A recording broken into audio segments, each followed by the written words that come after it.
Surprised too. I was like, wait, is he really going to play? We heard the rumors during the week, and I kind of lent towards like, okay, that offensive line, where are they going to be at? Brady's been missed in an extended period of time, has some personal issues. I don't think he'll play, but played. It was great to see and played well. I mean, the one thing about Brady, again, here, you just see some of these throws. This was the third down right before he converted a fourth down here the next play.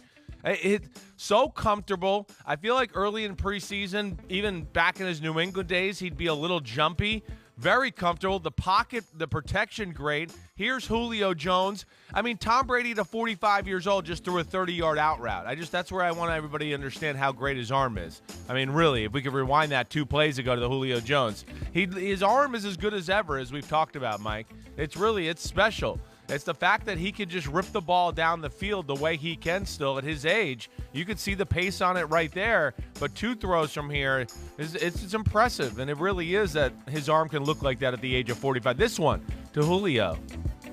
6 to 8, 44 yards, 44-yard drive, field goal attempt, converted the fourth down as we saw earlier.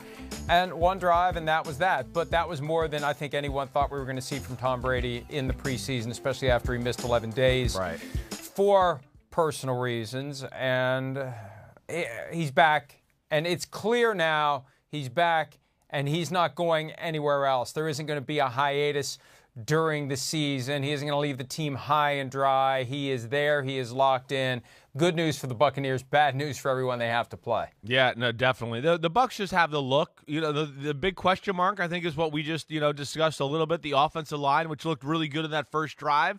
But I will say the next drive, the Colts defensive starters were still in against that same group, even though Brady was out with Gabbert in.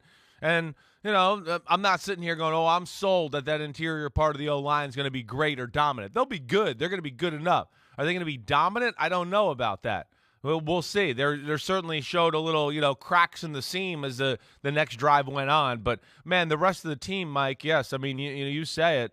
The receivers we know are got weapons there. Still good tight ends without Gronkowski. Fournette's powerful. Linebacker duo is maybe as good as anybody in football. We know they got young corners and good safeties, great pass rushers. So, I mean, as long as Brady can look the way he did the other night, I think we're in the same boat. That the Bucs are one of those teams to, put a little star next to go, they're Super Bowl caliber, no doubt about it.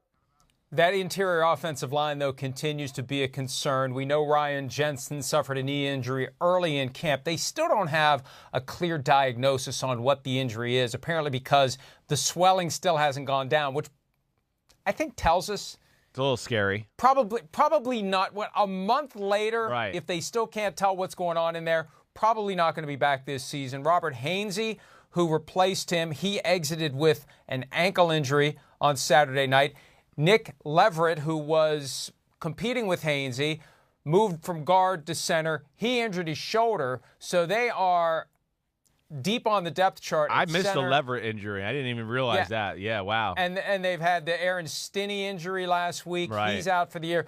Shaq Mason, the only projected starter who is still fine in that 3-person interior, which is the weak spot for the offensive line. Anytime you're talking about Tom Brady, he can move up in the pocket and he can slip around the guys coming from the outside, but it's when it comes up the middle that it can be a problem. And I think that's where the concern will be.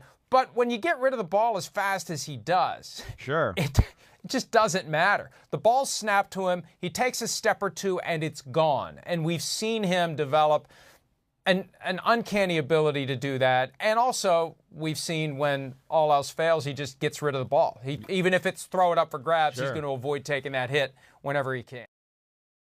Hi, I'm Mike Tirico, and thanks for watching. Make sure to hit subscribe for the latest news and highlights from NBC Sports.